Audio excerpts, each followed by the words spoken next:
Pick it up.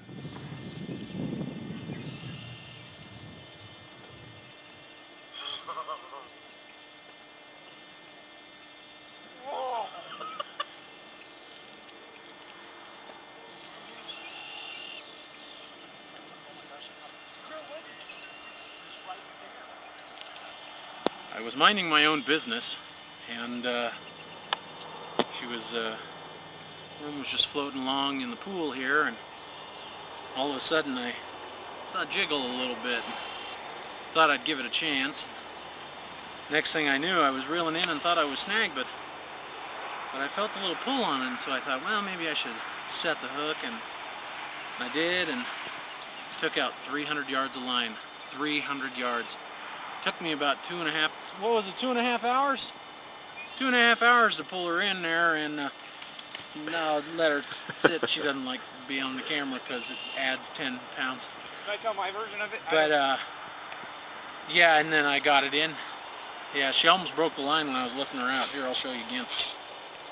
When we got here earlier this morning, this Indian guy came and he pointed out a few reference points. One being that bend in the river there, and then there's if you really squint, there's some kind of log structure that's sunk here. Some legend has it.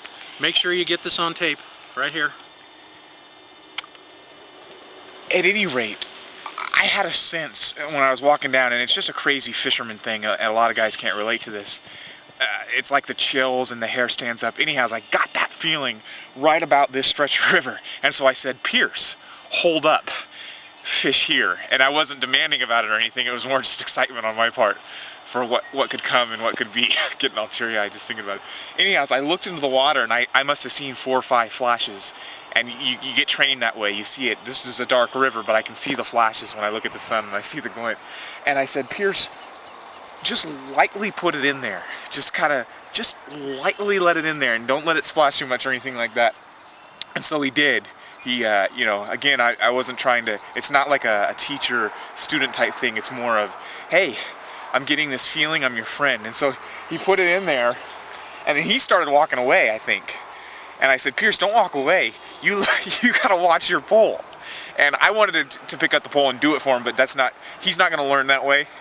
And so he went back, and then it was just, you know, it wasn't one of these.